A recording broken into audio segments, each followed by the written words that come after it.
featured German films show the onslaught of Hitler's second gamble in Russia that was to be his greatest disaster.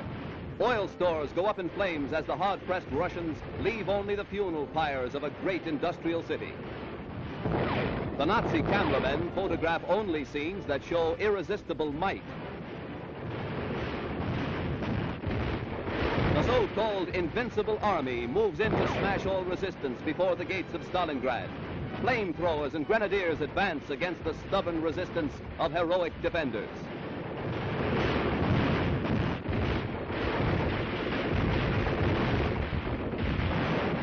And these films are to picture a great German victory, but Russia is yet to be heard from.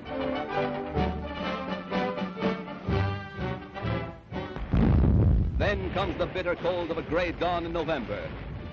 A breath-freezing cold. This is the hour for which the Red Army has waited. Over the frozen earth, an avenging host sweeps forward to close an iron ring around the stunned German hordes. Hitler hadn't promised them this.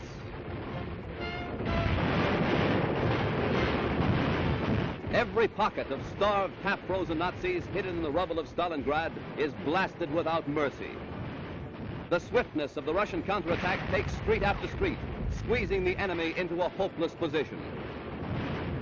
22 Axis divisions are caught in the great bear trap Hitler himself had planned.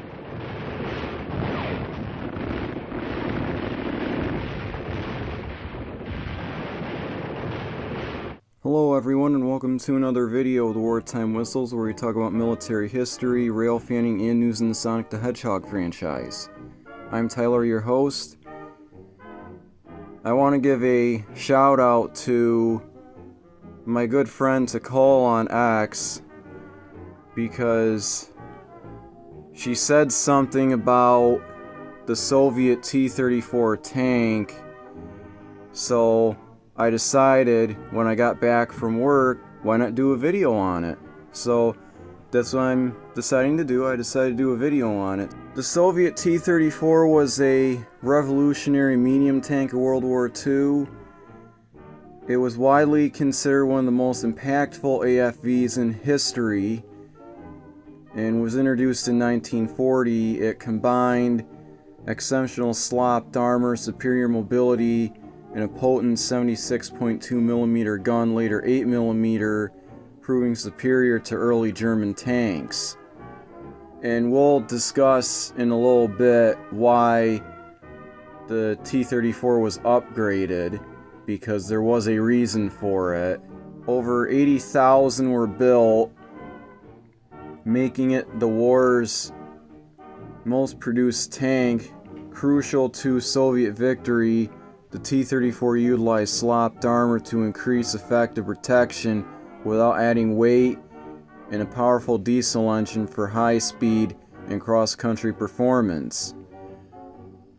The T-34's simplicity enabled massive production despite the war, compensation for high losses, and overwhelming enemy forces. The initial T-34-76 variant with a 76.2mm gun was upgraded in 1944 to the T-34-85, featuring a 3-man turret and a more powerful 85mm gun to fight newer, heavier German armor. And at this point in time, in the late 40s, so late stages of the war, the T-34s were suffering very high losses. In 1941 alone, there were 2,300 T-34s that were destroyed within the first 6 months. And that is not a good sign for the Soviet military at that time with something like that, because then the Germans, they started producing more heavy armor with the Tiger and Panther tanks, and they were tougher than the T-34, so they had to be upgraded, and we'll discuss that right now.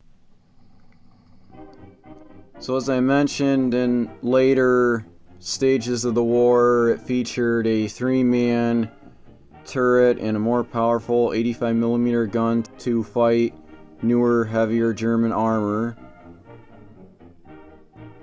Despite its strengths, the T-34 was initially plagued by poor visibility, lack of radios, and a cramped two-man turret. So there's a little bit of a differentiation there too, because the United States M4 Sherman tank was more reliable.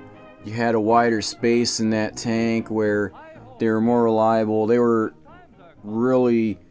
had a crucial role in the Battle of the Bulge in 1944, from late 1944 going into Christmas and New Year's and after New Year's, so going into pretty much 1945, just before the crossing of the Rhine, Operation Varsity, which was the largest airborne assault almost then to World War II. We'll discuss that in another documentary in one of my videos.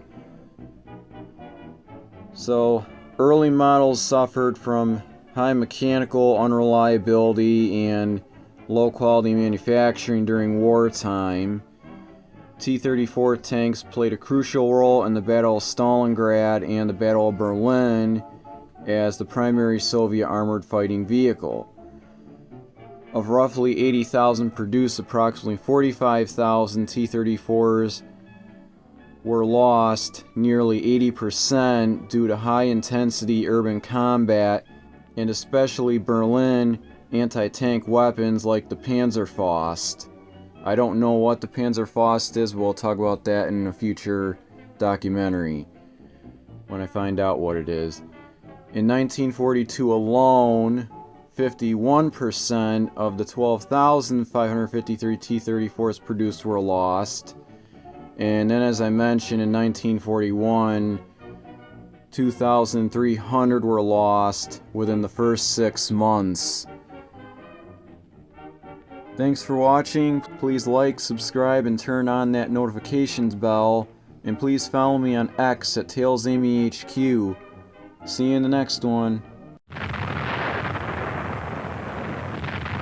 Hitler's dream became a burning nightmare for his country, his people, and his beloved Berlin.